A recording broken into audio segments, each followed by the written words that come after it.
हम किरण शर्मा। हम मंजू शर्मा अपना चैनल पर स्वागत कर छी। नमस्ते प्रणाम देते दाई माई दीदी भाजी चाची बहन जी सबको प्रणाम कर छी। सबको नया आशीर्वाद प्यार देते रहबे। बात अगर बाज गेला बाज नहीं होया देखिए कते भोज खेल के से गले जाम कर कि कहत रह छी कनी कमे के भोज खाइल कर त की कहू खाए के ये कर खाई दू कर देह मोटाइले से मोटाइए गेली गलो के जाम कर देलके। बहुत प्यारा सा झूमर गीत गाबा जा रहल छी। सब जरूर से कमेंट करो और प्यार आशीर्वाद देव शेयर करब। लेकिन की कहू अब अहाँ सब लेकिन पता नहीं कैला नहीं अहाँ सब हमरा सबके भूल गेल छिए।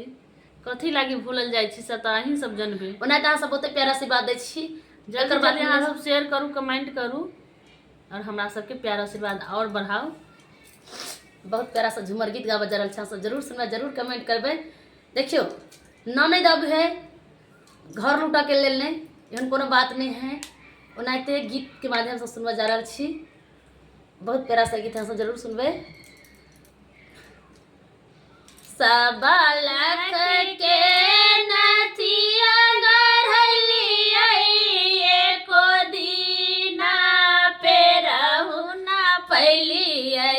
सबा लाख के नथिया गढ़लिया एको दीना पे रहू ना पैलिया।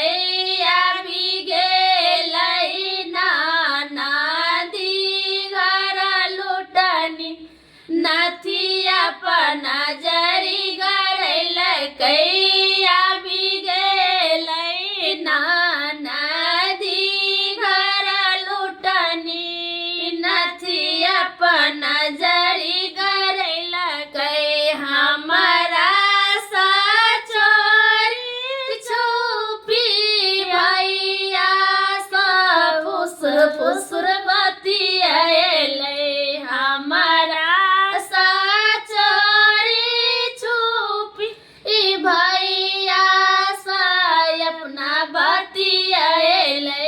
मांगी लेलकै सबा लाख के नथिया घर लुटनी ननदिया।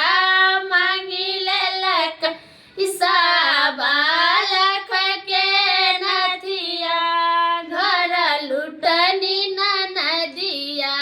सबा लाख के झुमका गढ़लिया एको दीना पे रहू ना पैलिया।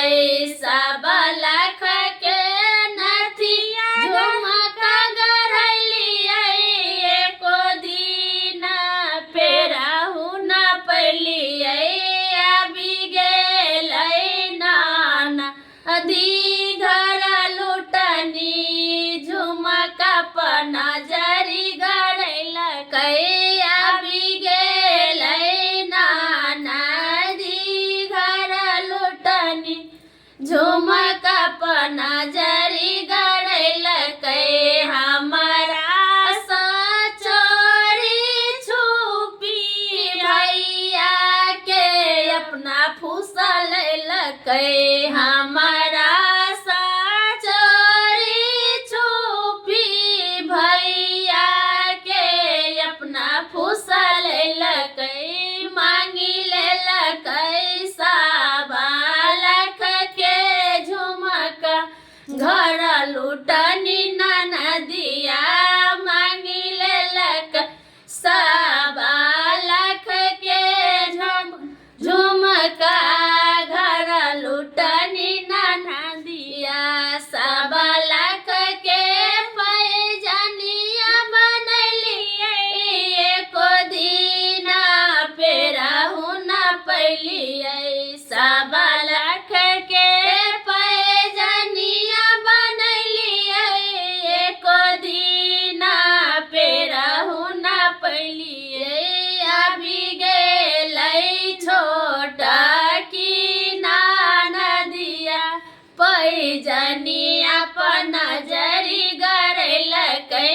अभी गेलै छोटा की ननदिया पैजनिया पना